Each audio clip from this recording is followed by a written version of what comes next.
तर आज आपण शिकणार आहोत मेन्सुरेशन मध्ये पुढचा आपण टॉपिक शिकणार आहोत. तर मेन्सुरेशनचा पुढचा जो टॉपिक आहे तो आहे frustum of cone.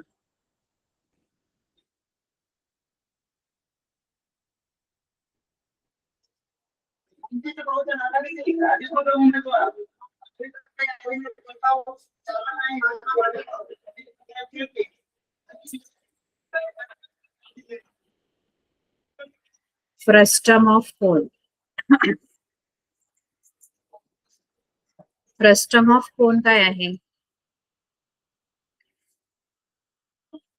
Frustum of cone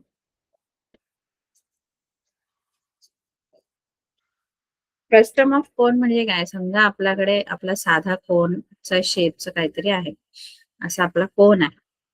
कोन म्हणजे आपण टोपी असते किंवा कोन आहे, ठीक आहे.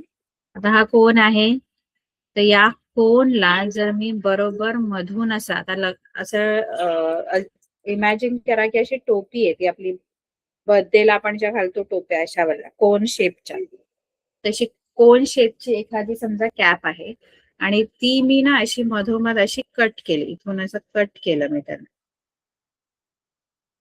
है ना, इथून असं कट केलं. कट केल्यानंतर वरचा जो पार्ट आहे तो असा बनेल.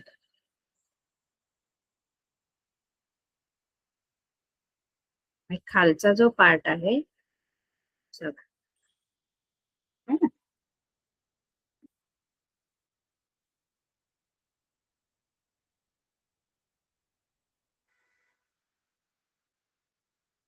आता हे असे दोन भाग बनणार. वरती जो आहे तो हा बनेल आणि खाली हा. आता खाली जो पार्ट बनलाय तो कोनच आहे, कोन शेपचाच आहे. हा पूर्ण जो आहे मेन तो कोनच होता. त्या कोनला मी मधून कट केल्यानंतर दोन भाग जे झाले त्याच्यातला खालचा जो भाग आहे तो कोनच आहे आणि वरचा जो भाग आहे की नाही त्या वरच्या भागाला आपण म्हणतो फ्रस्टम. Frustum of cone. कारण कोनला कट करून तो पार्ट बनलेला आणि तो कोन नाहीये. कोन कसं असतो? कोनाचं हे वरचं जे आहे ते एक असं एकच टोक असतं.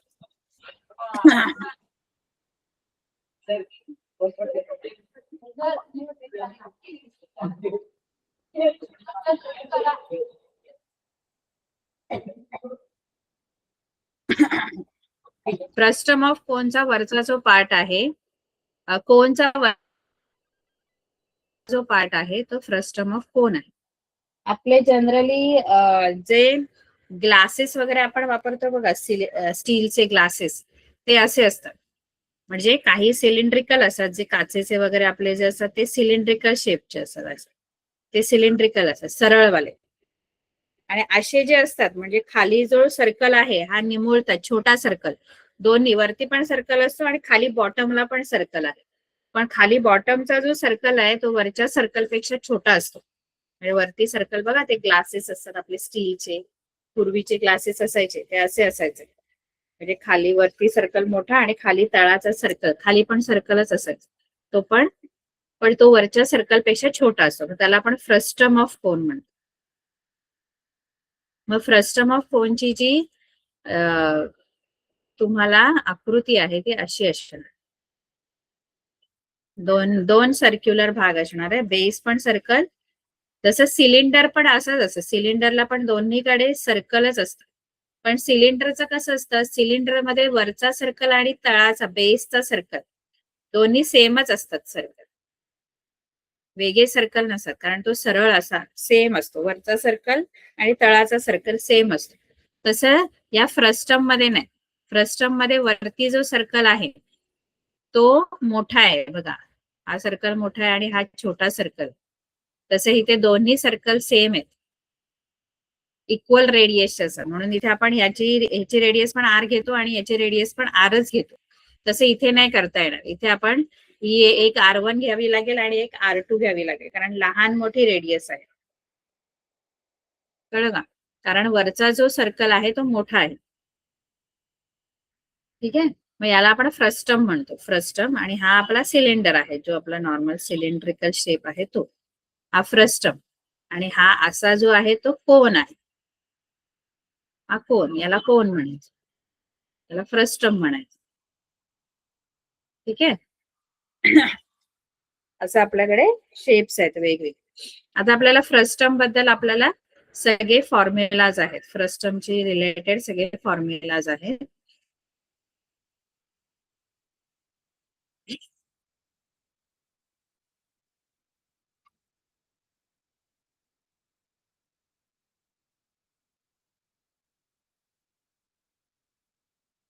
आपला फ्रस्टम आहे. पूर्वीच्या बालद्या पण अशाच असायच्या, आता सरळ येतात सिलेंड्रिकल शेपच्या, पण पूर्वी अशाच आकाराच्या असायच्या बालद्या वगैरे, है ना. किंवा मग ग्लासेस वगैरे अशा शेपचे असायचे, वरचा सर्कल असे, है ना. तर हा फ्रस्टम आहे. आता फ्रस्टमशी रिलेटेड वेगवेगळे फॉर्म्युलाज आहेत, ते आपण बघू.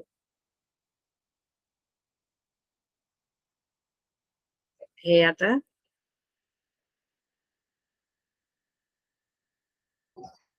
हा बघा, हा एक कोन मधून असा कट केला की वरती जो राहतो हा कोनिकल पार्ट राहतो आणि खाली जो राहतो हा फ्रस्टम राहतो, है ना. आता फ्रस्टमची जी रेडियस आहे त्या दोन्ही लहान मोठ्या अशा. आपला जो ग्लास आहे, ग्लास पण असाच असतो बघा, ग्लास अपडाऊन आपण केला, उलटा केला, उपडा की असाच असतो. ठीक आहे. तर हा फ्रस्टम आहे. आता फ्रस्टमचे वेगवेगळे रिलेटेड जे टर्म्स आहेत ते आपण बघू. तर फ्रस्टम मध्ये दोन सर्कल असतात, ते लहान मोठे असतात, म्हणून मग त्याच्या रेडियस आपण वेगवेगळ्या घेतो. एकच अक्षर नाही घेऊ शकत, कारण दोन वेगवेगळ्या रेडियस आहेत, लहान मोठा रेडियस आहे.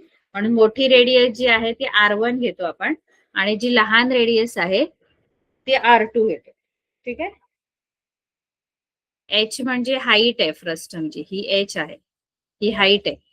ही R1 जी आहे ती मोठ्या सर्कलची रेडियस आहे, R2 जी आहे ती छोट्या सर्कलची रेडियस आहे. ठीक आहे. आणि ही जी आहे ही एल आहे, स्लॅन्ट हाईट, जी कोन मध्ये सुद्धा असते. ठीक आहे.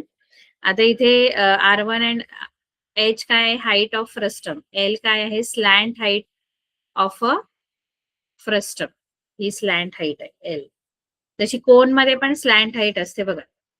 कोन जो आहे, कोन शेप, त्याच्यात पण ही रेडियस असते, हा कोन आहे, ही रेडियस असते, ही एच असते हाईट, ही एच, ही आर, आणि ही जी असते की नाही ही एल असते, ही एल.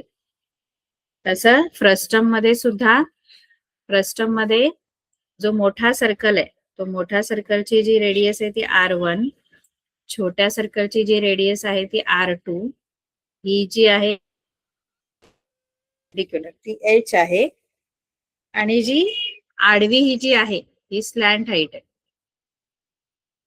क्रॉस वाली जी हाईट आहे ना, ही स्लॅन्ट हाईट आहे, ही एल आहे, ही एच आहे. ठीक आहे. ही R2 आणि ही मोठी रेडियस R1, असे आपले वेगवेगळे डायमेन्शन्स आहेत या फ्रस्टम मध्ये.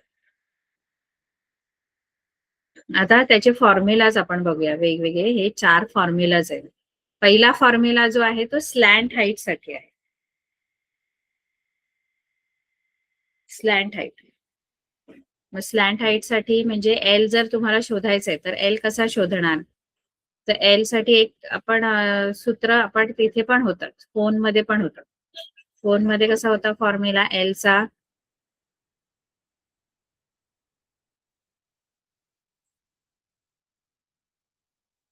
हा फ्रस्ट्रम आहे. एल कोन साठी पण एक फॉर्म्युला होता एल साठी, पायथागोरसच्या थेरम नुसार L square is equal to H square plus R square, असा फॉर्म्युला होता.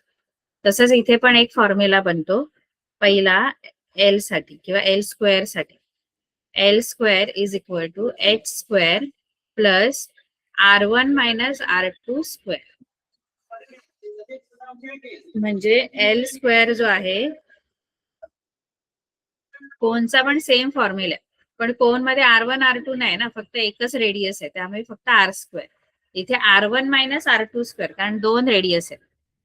मग R1 मोठ्यामधून छोटी रेडियस मायनस करायची आणि त्याचा square. L square is equal to H square plus R1 minus R2 square.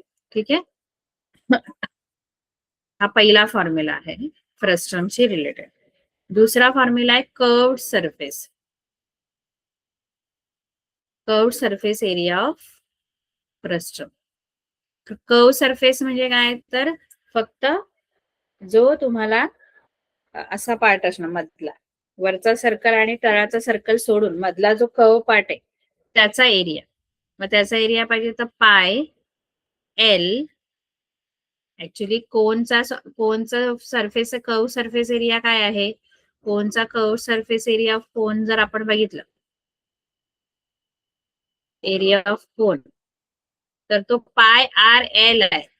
मग इथे पण काय करायचंय, पाय आणि एल सेम ठेवायचं, फक्त आरच्या जागेवर आहे ना रेडियस 2 आहेत ना, एक रेडियस नाहीये. म्हणून पाय आर एल न लिहिता आपण काय करतो, पाय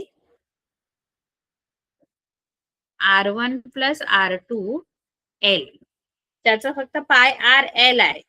जो कोन आहे की नाही, आपण समजा आपण नंतर कम्पेअर करूया कोनचे फॉर्म्युलाज आणि फ्रस्टमचे फॉर्म्युला सेम आहेत. कोन आणि फ्रस्टम थोडासा फरक आहे, कारण फ्रस्टम मध्ये 2 रेडियस येतात, कोन मध्ये एकच रेडियस येतो, त्यामुळे तो फरक आहे. Curved surface area of cone is frustum is equal to pi R1 plus R2 into L. ठीक आहे. त्यानंतर आपल्याकडे आहे टोटल सरफेस एरिया.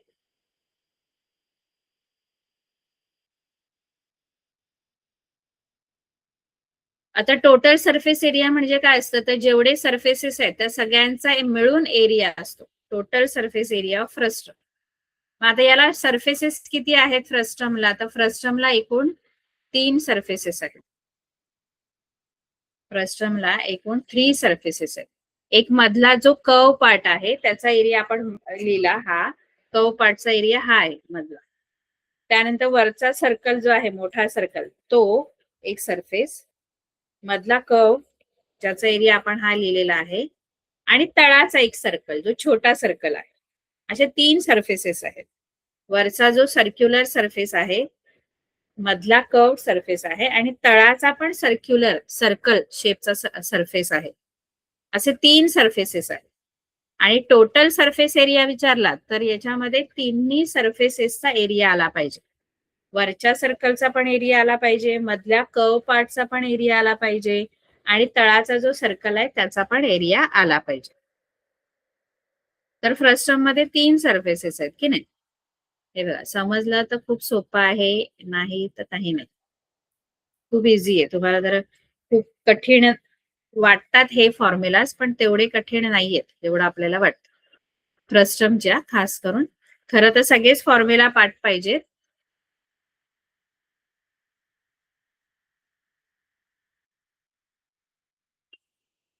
हा एक सर्कल आहे आणि हा एक सर्कल. ठीक आहे. आता एक हा सरफेस आहे, हा सर्कल आहे, आणि याची रेडियस R1 आहे. मोठी रेडियस, मोठ्या सर्कलची जी रेडियस आहे ती R1 आहे.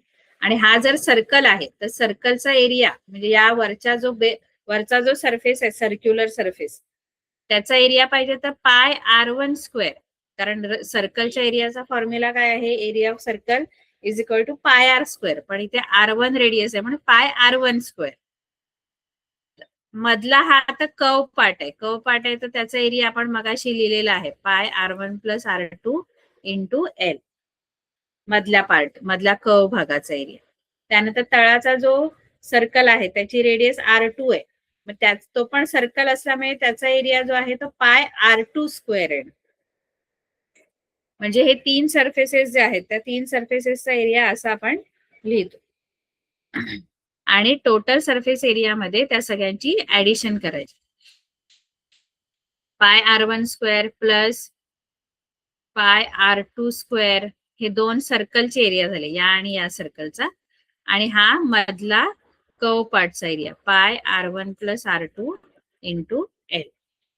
असं मिळून तुमचा टोटल सरफेस एरिया फ्रस्टम म्हणतो. हा टोटल सरफेस एरियाचा फॉर्म्युला. 3 सरफेसेस आहेत, 3 सरफेसचा एरिया आपण ऍड करतो. ठीक आहे. पाय तर पाय त्याच्यातून आपण कॉमन काढू शकतो, तिघांमधून पाय कॉमन काढला तरी सुद्धा चालेल, नाही काढला तरी पण चालेल. त्यानंतर व्हॉल्यूमचा फॉर्म्युला आहे, volume of frustum. Volume of फ्रस्टमचा फॉर्म्युला काय आहे,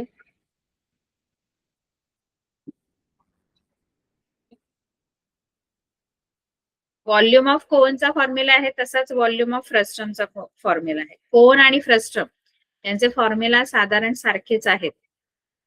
कोन जर तुम्ही बघितला, कोन असा असतो, हा कोन आहे आणि हा फ्रस्ट्रम आहे. फ्रस्ट्रम आहे, हा कोन आहे. तर साधारण सारखं याचा व्हॉल्यूमचा फॉर्म्युला पाहिजे. तर व्हॉल्यूम ऑफ कोनचा फॉर्म्युला काय माहितीये का? 1/3 पाय आर स्क्वेअर एच असं कोनच्या व्हॉल्यूमचा फॉर्म्युला आहे. आणि त्याच्यावरूनच आपण व्हॉल्यूम ऑफ फ्रस्ट्रम चा पण व्हॉल्यूम काढू शकतो. कसं? सेम स्क्वेअरच्या इथे फरक आहे, बाकी सेम फॉर्म्युला. 1/3 पाय आर स्क्वेअरच्या जागी काय काय लिहायचं माहितीये का? आर स्क्वेअरच्या जागी हे सगळं लिहायचं. R1 square plus R2 square plus R1 into R2.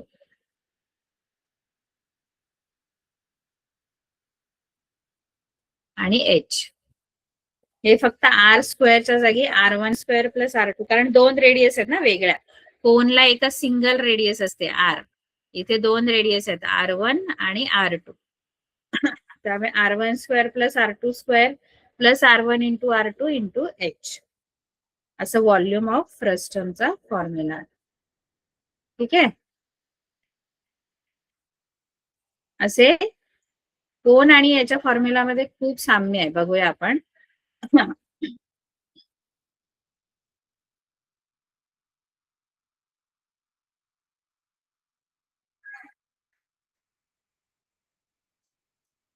पहिला आपण त्यांची दोघांची फिगर लिहूया. हे तुम्ही ना लिहून घ्या, जर तुमच्याकडे वही असेल तर. हा मी जो टेबल बनवते तो लिहून घ्या, म्हणजे या दोघांमध्ये ना फरक कळेल आपल्याला. फॉर्म्युला एकदम म्हणजे परफेक्ट, थोडासा फरक आहे. कोन असा असतो, हा कोन आहे. आणि फ्रस्ट्रम फक्त कसं असं माहितीये का? खाली फक्त तिथे एक टोक आहे कोन मध्ये, तसं इथे सर्कल असतो खाली असं. आणि याचे डायमेन्शन्स कसे आहेत? डायमेन्शन मध्ये पण थोडासा फरक आहे. इथे एकच रेडियस असणार, इथे एकच ही रेडियस आहे, ही हाईट आहे एच आहे, आणि ही जी आहे ही एल आहे. ही क्रॉस जी जाते स्लॅन्ट हाईट आहे ही एल, त्याला आपण एल नाव.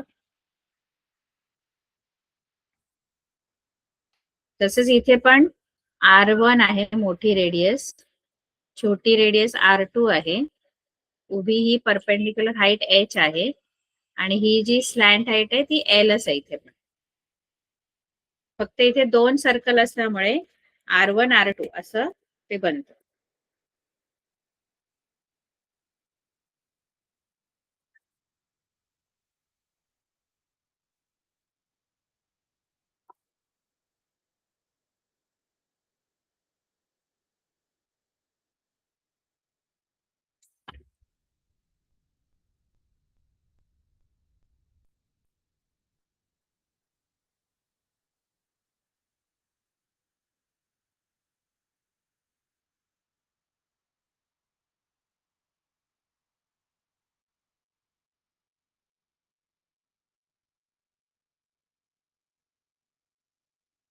ही रेडियस, ही हाईट आणि ही स्लॅन्ट हाईट, ही एच आहे, ही आर आहे आणि ही एल आहे.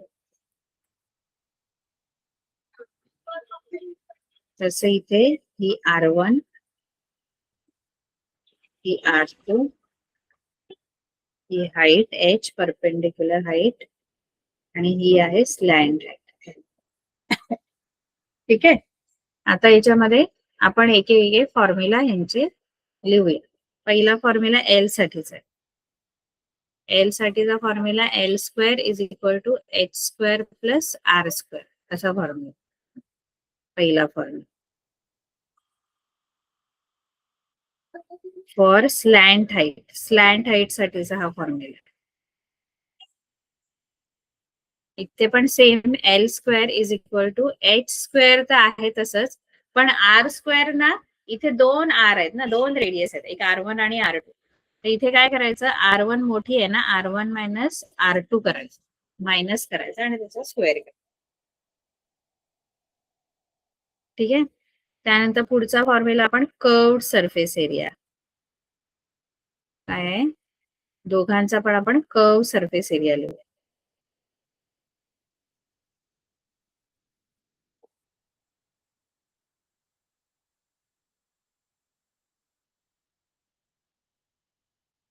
Curve surface area. Curved surface area काय येणार माहितीये का यांचा कर्व्ड सरफेस एरिया आहे, याचा कर्व्ड सरफेस एरिया आहे पाय आर एल, है ना.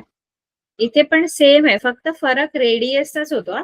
बाकी काही नाही, बाकी फॉर्म्युला सेम आहे. जसं हा पण बघा, बाकी सगळं सेम आहे. L square is equal to X square is equal to H square पण सेम. फक्त रेडियस मध्ये इथे काय, इथे एकच रेडियस आहे, इथे दोन वेगवेगळ्या रेडियस आहेत, म्हणून R1 मायनस R2 स्क्वेअर लिहिल. इथे फक्त R स्क्वेअर लिहिल. इथे पण पाय आर एल आहे ना, बाकी पाय आणि एल सेम ठेवायचं, फक्त आरच्या जागेवर काय लिहायचं माहितीये का, पाय R1 प्लस R2 लिहायचं इंटू एल असं लिहायचं. ठीक आहे. इथे फक्त आपण सबट्रॅक्शन केलंय एल साठी. थोडासा फरक आहे फॉर्म्युलाज मध्ये, तो फक्त लक्षात ठेवायचा. त्यानंतर total surface area. Total surface area. आता total surface area of cone जर विचारलं, तर कोनचा टोटल सरफेस एरिया जो आहे तो आहे पाय आर एल प्लस आर. आणि इथे आपण काय केलं, इथे सगळ्या सरफेसेसचा एरिया ऍड केला. पहिला वरचा जो सर्कल आहे त्याचा एरिया पाय R1 स्क्वेअर, कारण तो सर्कल आहे म्हणून पाय आर स्क्वेअर खरा फॉर्म्युला आहे, पण इथे आर म्हणजे R1 आहे म्हणून पाय R1 स्क्वेअर. त्यानंतर तळाचा जो सर्कल आहे खालचा बेसचा छोटावाला, त्याचा एरिया पाय R2 स्क्वेअर, कारण तो पण सर्कल आहे. आणि मधला जो कर्व पार्ट आहे त्याचा एरिया आपल्याला हा इथे आहे तो ऍड करायचा. तीन सरफेसेसचा टोटल एरिया म्हणजे टोटल सरफेस एरिया म्हणजे तिन्ही सरफेसेसचा एरिया. मग हा तळाचा सर्कल आहे तो, आणि हा मधला कर्व पार्ट आहे त्याचा एरिया, असं मिळून टोटल सरफेस एरियाचा फॉर्म्युला बनतो. त्याच्यानंतर व्हॉल्यूम आहे.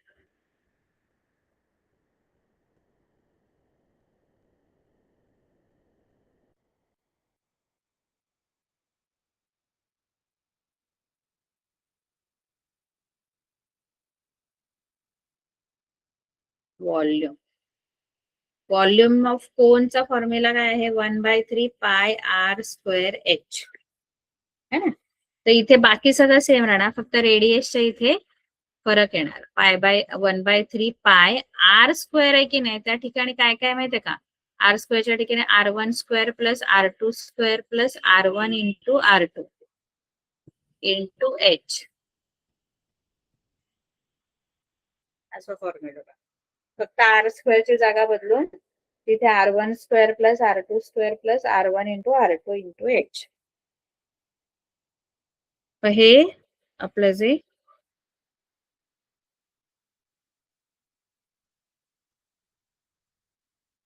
फ्रस्ट्रम आणि कोन मधला आपला फरक आहे फॉर्म्युलाज मध्ये, तो लक्षात ठेवायचा आहे. सेम आहेत साधारण सूत्र कोन आणि फ्रस्ट्रमचे. ठीक आहे. कोन आणि फ्रस्ट्रम, कारण फ्रस्ट्रम जो आहे तो कोनलाच कट करून आपण बनवतो, त्यामुळे त्याचे दोघांचे पण फॉर्म्युला सेम आहेत. असा कोन असतो आणि त्या कोनला आपण मधून असं कट करतो, मधून कापणार आपण त्याला. असं इमॅजिन करा की एक कोन शेपचं तुम्ही काहीतरी घेतले टोपी वगैरे, त्याला मधून असं आपण कट करतो. मधून कट केल्यानंतर वरचा जो पार्ट आहे ना, हा फ्रस्ट्रम आहे, आणि खालचा जो पार्ट आहे तो कोनच आहे सेम. जो मेन कोन आहे तो थोडा मोठा आहे, आणि त्याचा खाली मधून कट केल्यानंतर खाली जो कोन राहतो तो छोटा कोन राहणार. ठीक आहे. त्याला फ्रस्ट्रम म्हणतो आपण. माझे फॉर्म्युलाज आहेत फ्रस्ट्रमचे. आता हे फॉर्म्युलाज वापरून आपल्याला सम सॉल्व्ह करायचे फ्रस्टमशी रिलेटेड.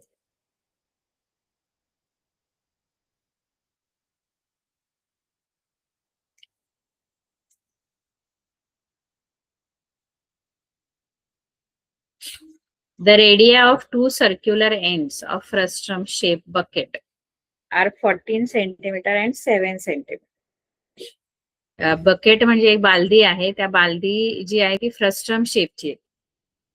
आता बालदी कधी कधी सिलेंड्रिकल शेपची पण असते, म्हणजे ती सरळवाली, आणि अशी पण बालदी असते ती फ्रस्ट्रमची आहे. त्याच्या दोन रेडियस दिलेल्या आहेत. एक मोठी जी आहे ती 14 सेंटीमीटर आहे R1 आणि R2 जी आहे ती 7 सेंटीमीटर आहे. मग आपण एक फ्रस्ट्रम बकेट काढू. बकेट फ्रस्ट्रम शेपचं बकेट काढू.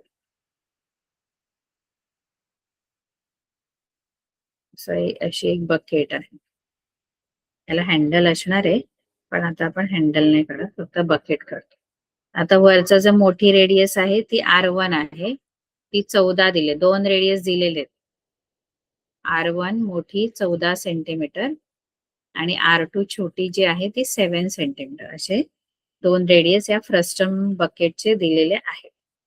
त्यानंतर काय दिलंय, height of the bucket is 30 centimetre. Height जी आहे बकेटची ती 30 सेंटीमीटर दिलेली आहे. How many litres of water it can hold, किती लिटर पाणी त्याच्यामध्ये राहील, असं आपल्याला क्वेश्चन आहे.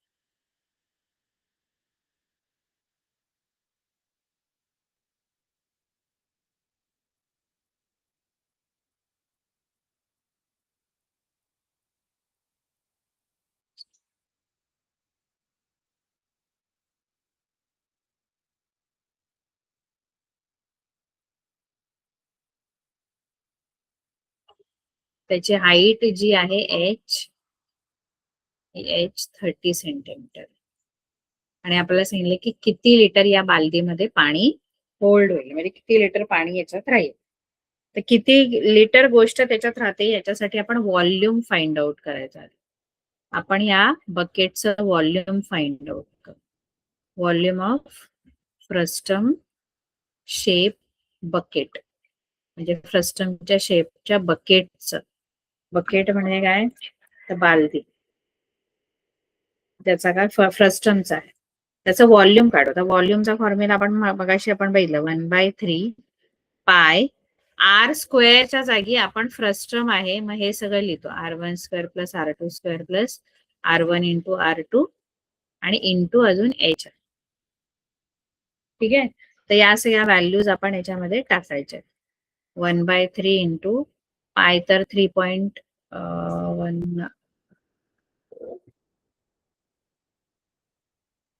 22/7 घेऊ पाय. आणि आता इथे आतमध्ये ना हे सगळं कॅल्क्युलेशन करून घेऊ. पहिला R1 स्क्वेअर आहे, R1 स्क्वेअर म्हणजे 14 square plus 7 square plus R1 into R2, R1 square plus R2 square plus R1 into R2 into H 30 दिलेली. ठीक आहे, आता हे सगळं कॅल्क्युलेशन आपण करून घेऊया या ब्रॅकेटमध्ये. तर 14 स्क्वेअर जर म्हटलं तर 14 स्क्वेअर 196 आहे, प्लस 7चा स्क्वेअर 49 आहे ना, आणि ह्याचं 98, 14 7 98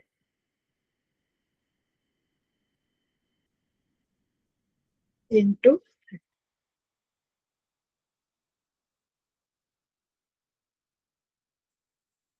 1/3 इंटू 22/7.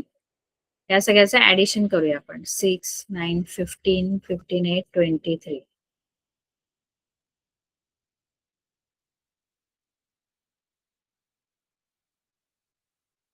2 11 15 15 9 24 343 आला इंटू 30. आता हे ब्रॅकेट मी काढून टाकते, नुसतं हा नंबर लिहिते 343 इंटू 30.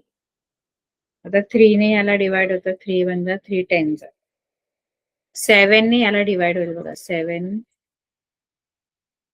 777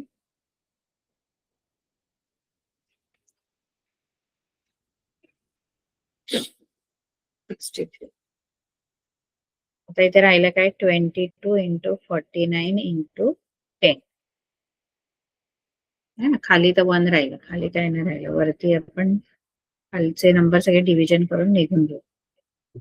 तर यांचं मल्टिप्लिकेशन आता 22 इंटू 490 या दोघांचं मल्टिप्लिकेशन केलं. आता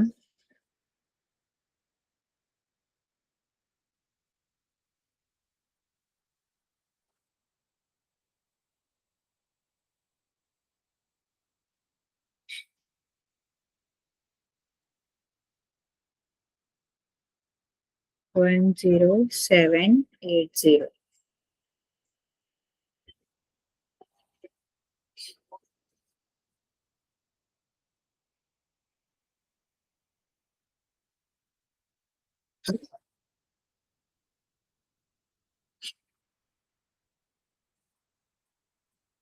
एवढं सेंटीमीटर क्यूब याचं व्हॉल्यूम आहे. हे सेंटीमीटर क्यूब आहे. हे व्हॉल्यूम आलं त्या बकेटचं.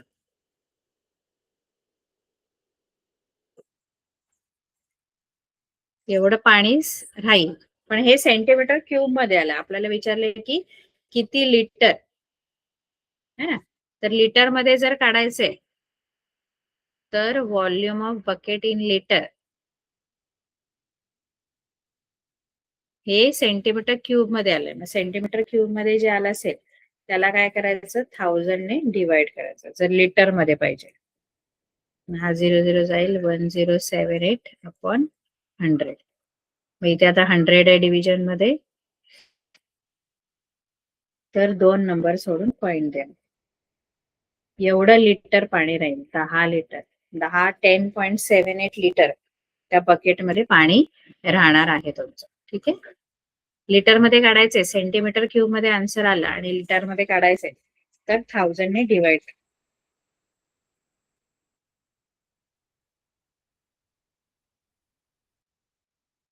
अशा प्रकारे आपण त्या बकेटमध्ये एवढं लिटर पाणी राहतं. Bucket can hold 10.7 liter of water.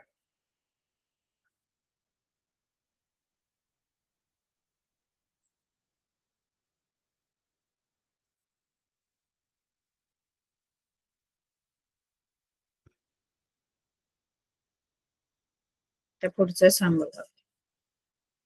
The radii of ends of a frustum are 14 centimeter and 6 centimeter respectively, and its height is 6 centimeter. Find its curved surface area, total surface area and volume. Pi is equal to 3.14. ठीक आहे. आता परत रेडियाय दिलाय. रेडियाय of ends. Ends म्हणजे जी टोक आहेत, म्हणजे वरचा सर्कल आणि खालचा सर्कल यांच्या फ्रस्टमचे जे एंड्स आहेत त्यांच्या रेडियस म्हणजे R1 R2 दिलेले आहेत.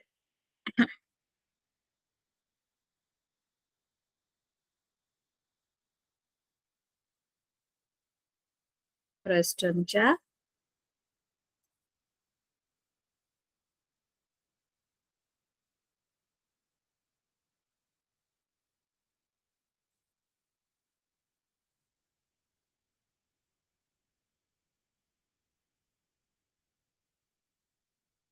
फ्रस्टमच्या एंडच्या रेडियस ही दिले. एक 14 सेंटीमीटर दिले मोठी वाली आणि छोटी 6 सेंटीमीटर दिली. आणि याची हाईट जी आहे ती 6 सेंटीमीटर आहे.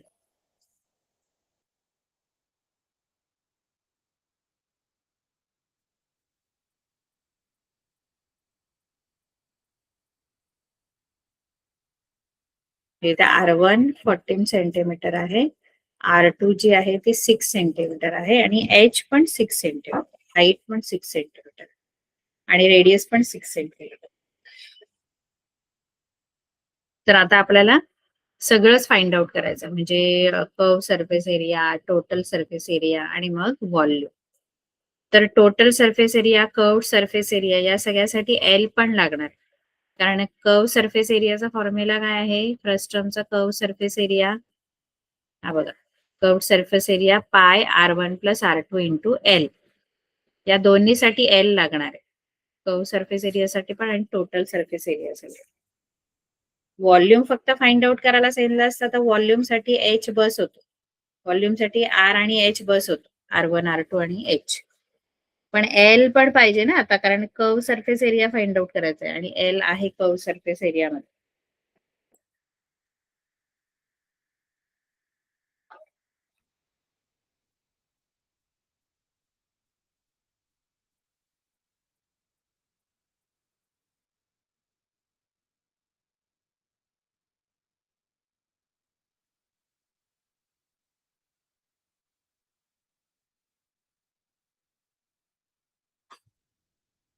तर आता आधी एल फाइंड आउट करूया, एल शिवाय तुम्हाला पुढचं कर्व सरफेस एरिया वगैरे मिळणार नाही.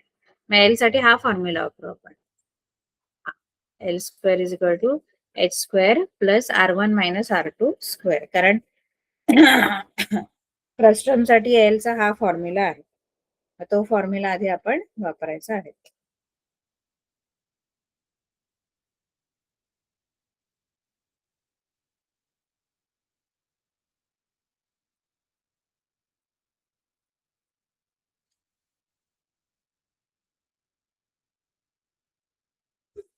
पहिला L square is equal to H square plus R1 minus R2 whole square. ठीक आहे, तर एल स्क्वेअर, एच स्क्वेअर म्हणजे 6 आहे, एल एच 6 आहे, 6 square plus R1 minus R2, आता R1 14 आहे, मायनस 6 स्क्वेअर. इथे L square is equal to 6 square 36 येतं, प्लस 14 मायनस 6 म्हणजे 8 येणार, 8 स्क्वेअर.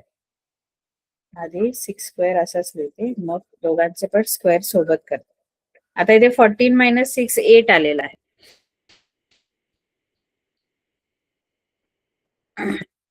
14 मायनस 6 8, त्यामुळे 8 स्क्वेअर होणार, ब्रॅकेट स्क्वेअर आहे ना म्हणून. इथे L square is equal to 6 square 36 plus 8 square 64. L square is equal to या दोघांचं ऍडिशन येणार 100. मग एल स्क्वेअर जर 100 आहे तर एल जे आहे ते रूट ऑफ 100, म्हणजे एल काय येणार 10 येणार. आता एल मिळाला आपल्याला, एल मिळालं की आपण कर्व सरफेस एरिया काढूया. ठीक आहे, curve surface area of frustum. तर फ्रस्टमचा कर्व सरफेस एरियाचा फॉर्म्युला पाय R1 plus R2 into L. पाय 3.14 घ्यायला सांगितलं त्याने. R1 प्लस R2 म्हणजे R1 तुमचा 14 आहे प्लस R2 6 आहे आणि इंटू एल, एल आले 10. ठीक आहे, 3.14 इंटू 20 इंटू 10, 3.14 आधी ह्या दोघांचं मल्टिप्लिकेशन 200 येणार, म्हणजे तुमचा आन्सर येणार 628. कारण असे 0 येणार पुढे, नंतर 2 पॉइंट सोडून आपण पॉइंट देणार. हे सेंटीमीटर स्क्वेअर म्हणजे 628 सेंटीमीटर स्क्वेअर. हा तुमचा curved surface area, curved surface area of frustum is equal to 628 centimetre square. आता आपल्याला टोटल सरफेस एरिया आणि व्हॉल्यूम पण काढायचं, सगळंच काढायचंय त्या गणितामध्ये. Curved surface area, total surface area आणि व्हॉल्यूम. पण त्यासाठी आपल्याला एल लागणार होता, म्हणून एल आधी फाइंड आउट केला आपण, मग आता curve surface area find out केला है ना. आधी आपण एल फाइंड आउट केला. हा ही जी आहे मेथड, ही एल साठी, कारण एल लागणार होता बघा, या फॉर्म्युलामध्ये एल लागणार होता, त्यामुळे एल आधी फाइंड आउट करायचं. त्यांनी एल फाइंड आउट करायला नाही सांगितलंय. Curve surface area, total surface area आणि व्हॉल्यूम. पण कर्व सरफेस एरिया आणि टोटल सरफेस एरियासाठी एल सुद्धा लागतं डायमेन्शन. मला एल आधी शोधावा लागेल. मग एल मी त्या फॉर्म्युलानुसार फाइंड आउट केलं.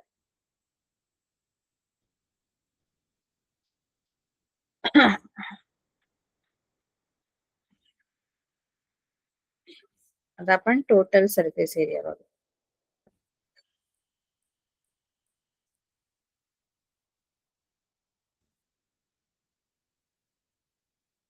तर टोटल सरफेस एरियाचा फॉर्म्युला काय आहे? पाय r1 स्क्वेअर प्लस पाय r2 स्क्वेअर प्लस पाय r1 plus r2 into L.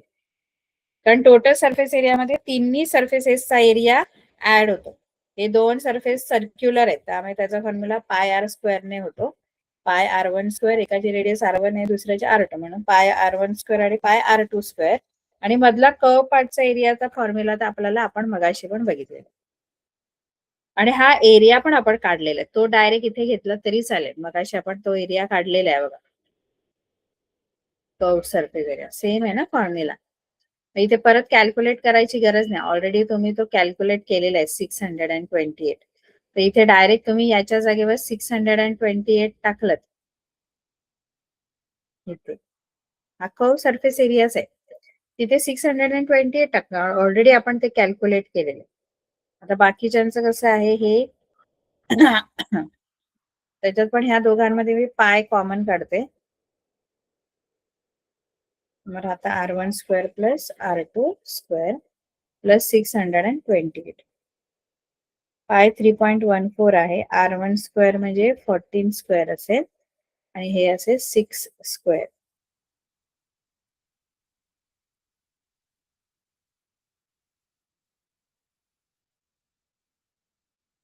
Fourteen square 196 आणि 6 स्क्वेअर 36. 3.14 इंटू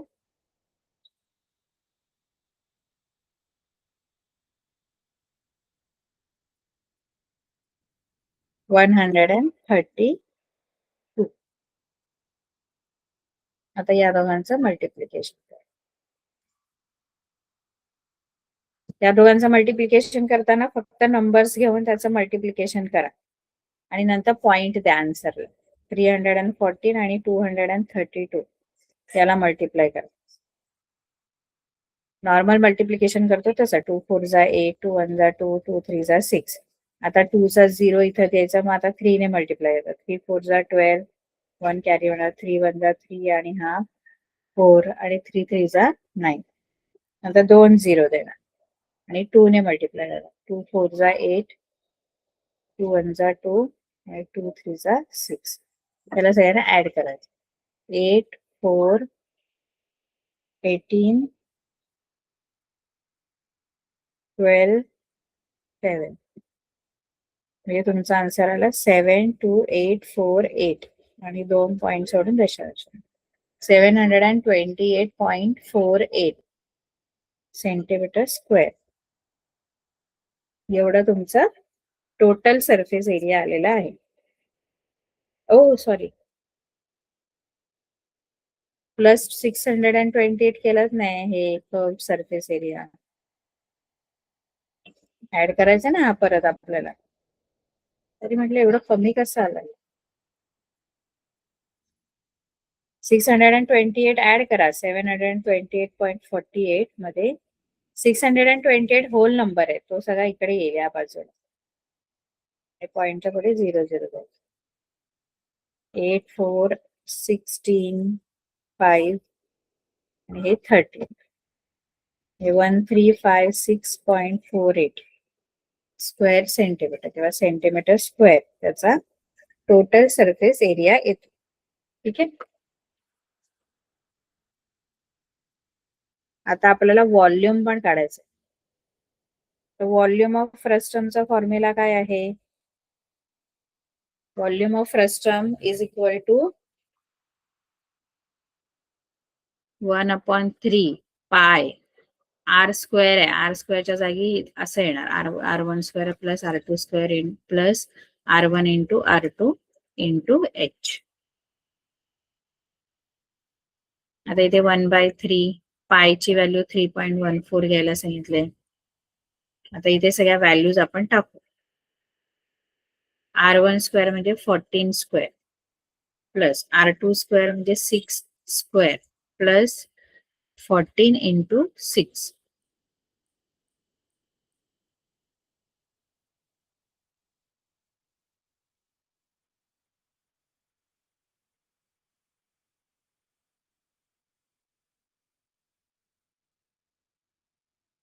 आणि इंटू H परत 6 आहे.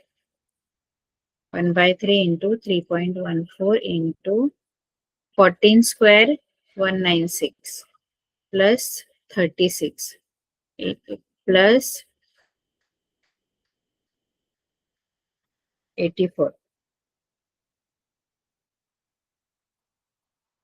इंटू 6. आता या सगळ्यांना ऍड करून घेऊ आपण.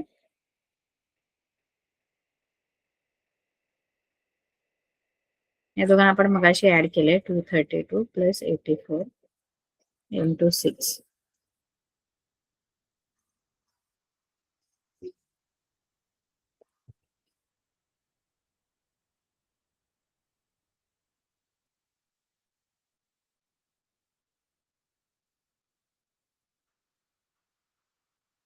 One by 3 into 3.14 into 6.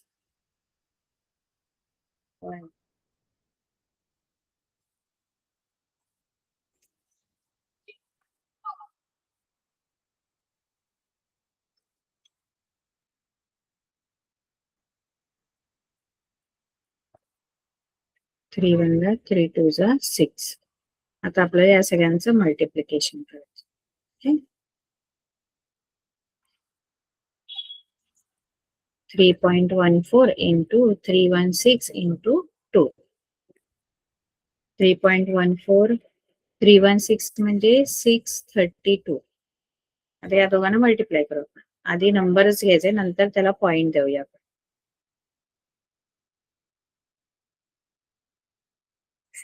4 2 जा 8, 4 3 जा 12, 13, 4 6 जा 24, 25, 0 2 3 6 0 0 3 2 जा 6, 3 3 जा 9, 18, 8 5 14 18 9 1 9 8 4 5 8.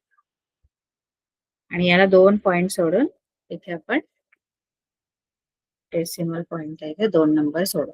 आणि आता व्हॉल्यूम आहे ना, त्यामुळे सेंटीमीटर क्यूब असं आपण त्याला युनिट द्यायचं.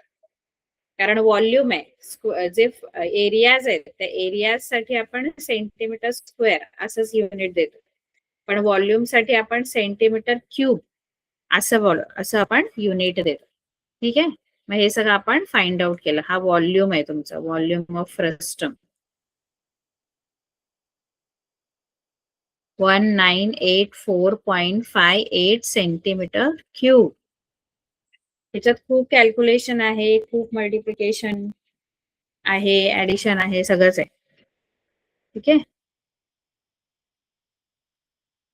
तर अशा प्रकारे आपण हे फ्रस्टम लिहायचं. इथे पुढे ऍक्टिव्हिटी आहे ती कम्प्लीट करायची.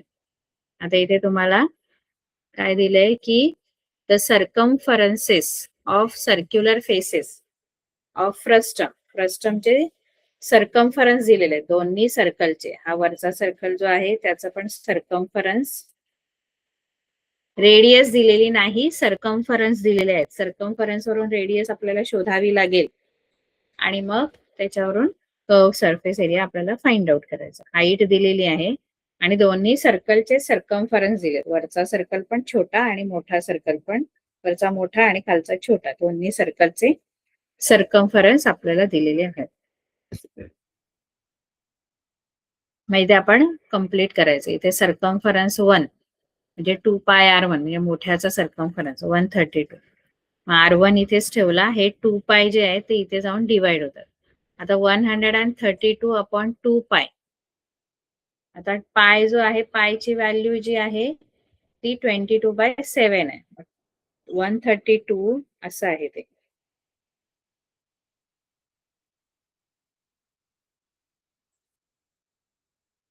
दोन्ही सर्कलचा सर्कम्फरन्स दिलाय, रेडियस आपल्याला शोधायची आहे. दोन्ही सर्कलचा सर्कम्फरन्स.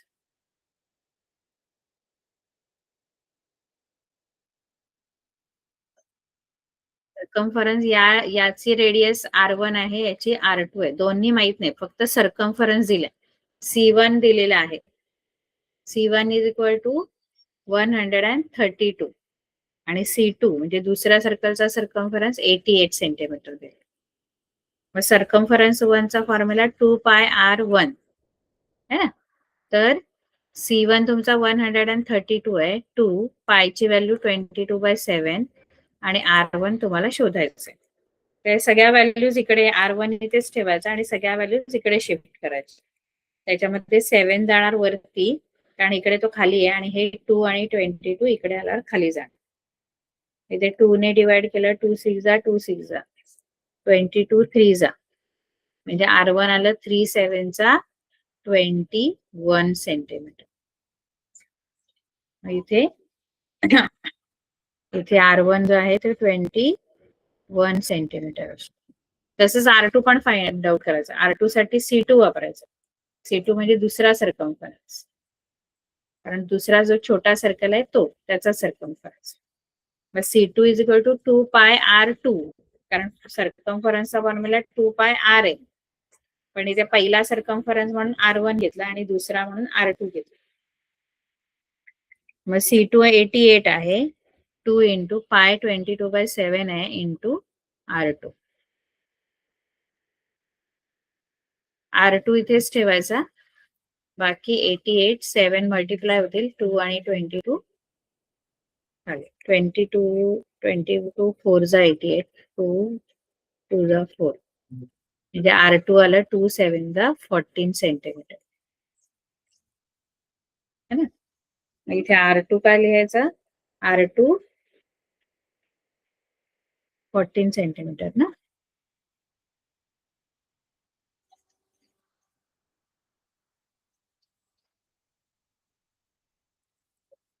R2 इथे 14 सेंटीमीटर.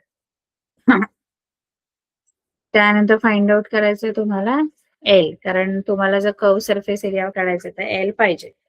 इथे h तुमचं किती आहे 24 सेंटीमीटर, मग 24 स्क्वेअर, आणि इथे 21 minus 14 square, √24 square 576 plus 21 minus 14 7 येतात, 7 स्क्वेअर म्हणजे 49, म्हणजे इथे तुम्हाला ऍड केल्यानंतर 625 येतात, आणि ज्याचं उत्तर स्क्वेअर रूट जे आहे ते 25 सेंटीमीटर.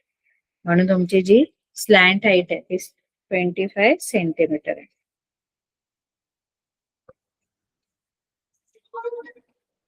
आणि मग नंतर आता तुम्हाला कर्व सरफेस एरिया काढायचा आहे. पाय R1 प्लस R2. R1 तुमची किती आहे, एकाची 21 आहे, एकाची 14 आहे, इंटू L किती आली 25, पाय 3.14, नाहीतर 22/7 घेतलं तरी पण चालेल.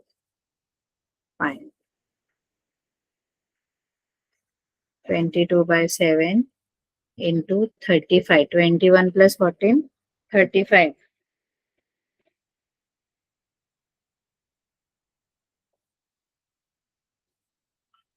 इंटू 25, 17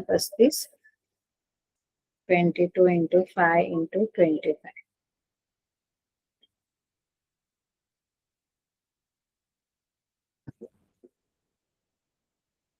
2750. ठीक आहे. तर ही आपली पूर्ण एक्सरसाइज झालेली आहे, प्रॅक्टिस सेट, तर तो कम्प्लीट करायचा आहे. ठीक आहे, प्रॅक्टिस सेट 7.2.